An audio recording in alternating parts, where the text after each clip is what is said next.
Bismillahirrahmanirrahim. Assalamualaikum warahmatullahi wabarakatuh. Alhamdulillahirabbil alamin. Allahumma shalli ala sayyidina Muhammad wa ali sayyidina Muhammad, amma ba'd. Talahmid rahimakumullah. Alhamdulillah pada kesempatan ini kita bisa bertemu kembali meskipun libur ya. Ustaz harapkan tetap semangat dan selalu diberikan kemudahan oleh Allah Subhanahu wa taala untuk memahami apa yang akan Ustaz sampaikan. Talhamid rahimakumullah. Sebelum kita mulai, mari kita baca basmalah bersama-sama. Bismillahirrahmanirrahim. Ya, untuk kesempatan ini Ustaz akan menyampaikan jeleknya kebiasaan menyontek di kalangan pelajar. Ya. Bismillahirrahmanirrahim. Pengertian: chatting atau mencontek diartikan sebagai tindakan bohong, curang, penipuan guna memperoleh keuntungan tertentu dengan mengorbankan kepentingan orang lain. Mencontek sering sekali dipahami dan merupakan sikap pecundang, pengecut ya, yang menginginkan hasil paling bagus tanpa harus bersusah payah. Nah, ini sifat-sifat orang yang pengecut dan tidak percaya diri.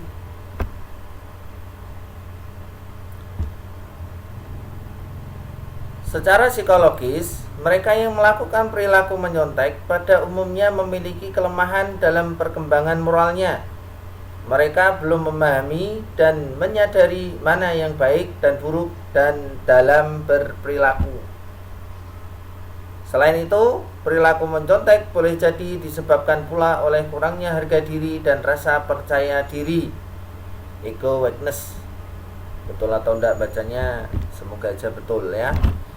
Padahal kedua aspek psikologi inilah yang justru lebih penting dan harus dikembangkan melalui pendidikan untuk kepentingan keberhasilan masa depan para siswa.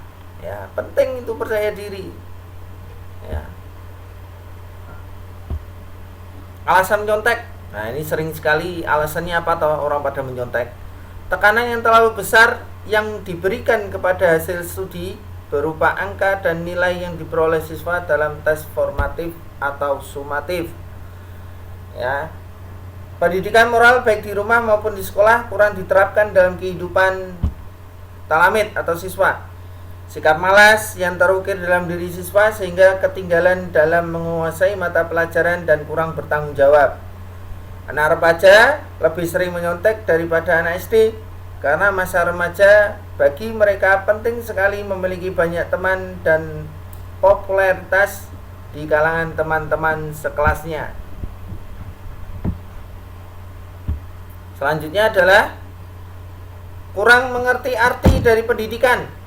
Ya, arti pendidikan yang sebenarnya seperti apa dia kurang ngerti. Yang penting sekolah nilainya api meskipun dengan cara menyontek.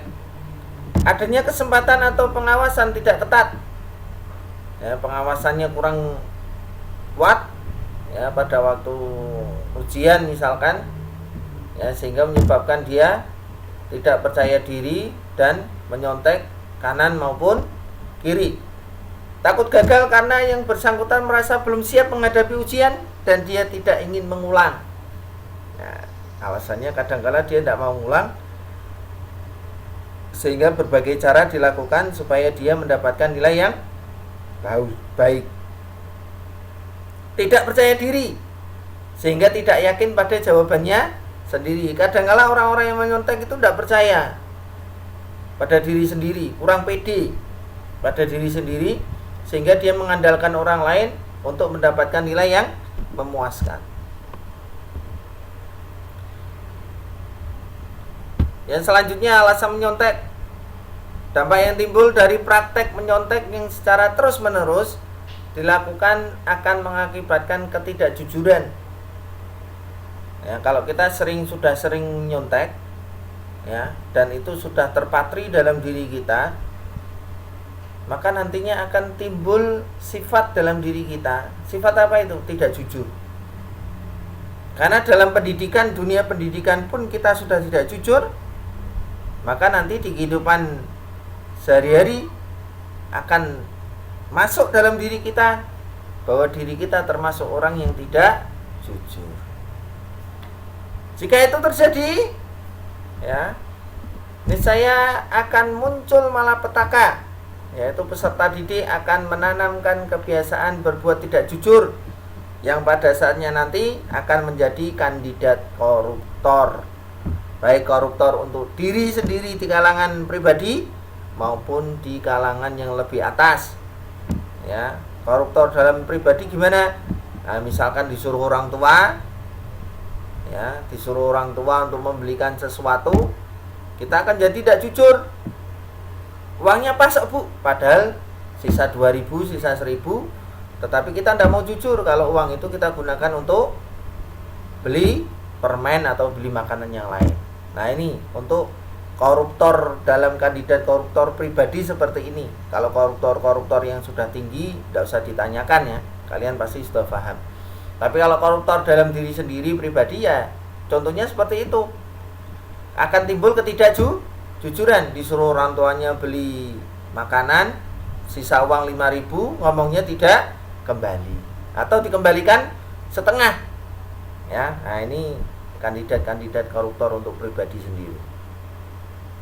Talamid rahimakumullah, yang selanjutnya, selain itu kebiasaan menyontek juga akan mengakibatkan seseorang tidak mau berusaha sendiri dan selalu mengandalkan orang lain, sehingga talamid tersebut, siswa tersebut tidak mau mempergunakan otaknya sendiri, dan tentu saja akan muncul generasi-generasi yang tidak jujur. Bahkan yang lebih parah lagi, pendidikan tidak akan maju. Di mana-mana orang tua kita sudah membayar mahal untuk kegiatan pembelajaran kita, tapi ternyata kita tidak pede orangnya, tidak percaya diri, dan lebih mengandalkan orang lain daripada kemampuan diri sendiri. Talamid rahimakumullah, dampak dari menyontek adalah kita akan malas belajar. Orang yang suka menyontek tidak akan punya motivasi belajar yang tinggi. Mereka justru semakin malas belajar dan mengandalkan contekan ketika menghadapi ujian. Apalagi orang-orang yang, minta maaf, notabene orang yang mampu, ya, nanti wes kowe nanti tak jajake, yang penting kowe nyontoni aku, engko tak kei duit semene, yang penting kowe nyontoni aku, kerjaan tugasku. Nah, sering kali terjadi seperti itu. Akibatnya sangat jelas, pelajar maupun sampai nanti mahasiswa seperti ini mungkin bisa dapat nilai bagus nilainya, tetapi tidak bisa menguasai ilmu yang seharusnya mereka tahu. Jadi percuma kita mendapatkan nilai 100, kita mendapatkan 90, kita mendapatkan nilai 95, ya, nilai kita bagus, tetapi kita tidak paham ilmu yang kita dapatkan dengan nilai segitu, itu tidak paham gunanya untuk apa. Nah, ini eman. Selanjutnya, biasa berbohong. Nah, ini sering orang yang sudah nyontek itu nanti akan biasa bohong. Bohongnya gimana? Menyontek memerlukan kebohongan untuk mensukseskan misinya. Nah, ya jelas, tidak mungkin dia tidak mempunyai misi tertentu untuk dia bisa mendapatkan nilai yang bagus. Orang yang biasa menyontek akan biasa pula berbohong. Mereka menjadi orang terbiasa tidak jujur kepada diri sendiri dan orang lain. Tentu kebiasaan bohong itu akan sangat berbahaya karena mereka bisa menjadi orang yang tidak dipercaya perkataan dan perbuatannya. Ya, masa kita mau seperti Pinocchio? Nah, contohnya Pinocchio. Kalau berbohong, hidungnya semakin mancung. Masa kita mau seperti itu? Kan tidak mungkin. Kita mau digitukan dulu baru kita jujur, kan tidak masuk akal, ya. Talamid rahimakumullah, Yang selanjutnya adalah menghalalkan segala cara. Ya. Nah, contohnya ditulis di tangan, ditulis di kaki, ditulis di kertas, ya.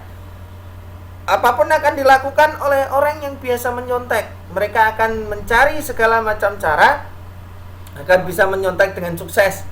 Cara halus dan kasar pun akan mereka lakukan. Bahayanya sikap menghalalkan dengan cara ini bisa menjadi kebiasaan dan nantinya apa? Sampai kita mahasiswa, sampai kita perguruan tinggi, sampai kita kerja pun kita akan berbuat curang terus. Jadi hati-hati, eman menular. Nah, penyakit ini menular, bahaya, hati-hati.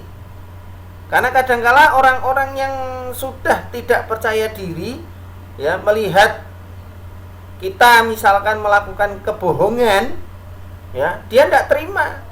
Saya yang lebih pandai, nilainya jelek, kamu yang biasa-biasa saja, nilai kamu bisa bagus, ternyata kamu contek. Saya juga harus melakukan hal semacam itu supaya saya juga bisa mengungguli nilai yang sama. Kadang-kadang akan terjadi seperti itu. Ada yang mengibaratkan menyontek itu dengan penyakit yang bisa menular ke semua orang. Jika melihat teman sekelasnya bisa menyontek, tetangga kiri dan kanannya pun pasti akan mengikutinya. Kebiasaan buruk ini pun menular dan menyebar ke seantero kelas. Bahkan bisa juga menular ke kelas lain. Hati-hati. Nah, ini penyakit menular yang berbahaya.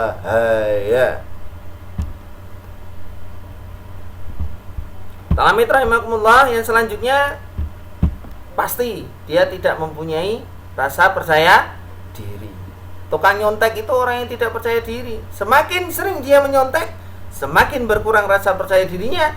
Kalau dia bisa mengerjakan sendiri, dia tidak akan percaya pada dirinya sendiri. Meskipun dia mampu. Makanya kita hindari, kita mempunyai sifat tidak percaya diri.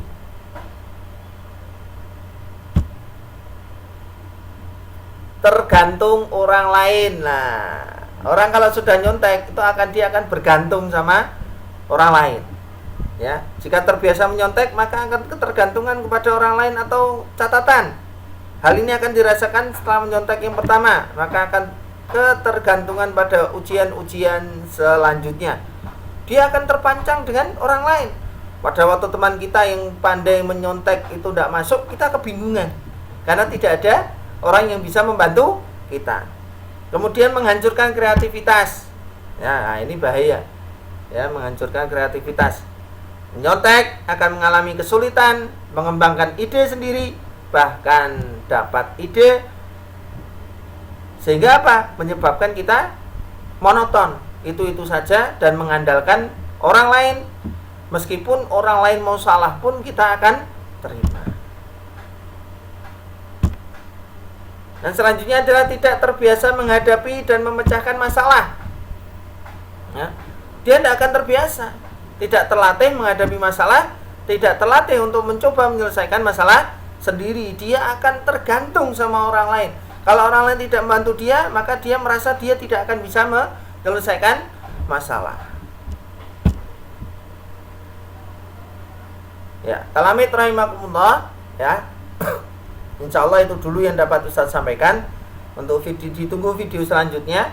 Nanti video selanjutnya Ustaz akan menyampaikan tentang bagaimana caranya sih kita menghindari dari mencontek ini. Ya. Semoga talamid semuanya dijauhkan dari sifat bohong, yaitu contek. Demikian yang dapat Ustaz sampaikan, kurang lebih mohon maaf. Semoga bermanfaat bagi pribadi Ustaz pribadi dan umumnya pada talamid semuanya yang mendengarkan. Tetap jaga kesehatan, ya, gunakan masker jika keluar rumah, cuci tangan dengan sabun atau hand sanitizer. Semoga Allah Subhanahu wa taala menjaga diri kita dan keluarga kita dari virus corona ini. Dan semoga Allah Subhanahu wa taala segera mengangkat virus corona ini sehingga kita bisa pembelajaran secara tatap muka lagi dan kita dalam keadaan sehat walafiat tanpa kurang suatu apapun. Amin ya rabbal alamin. Alhamdulillahirabbil alamin. Subhanakallahumma bihamdika asyhadu an la ilaha illa anta astaghfiruka wa atubu ilaik. Wabillahi taufiq wal hidayah. Wassalamualaikum warahmatullahi wabarakatuh.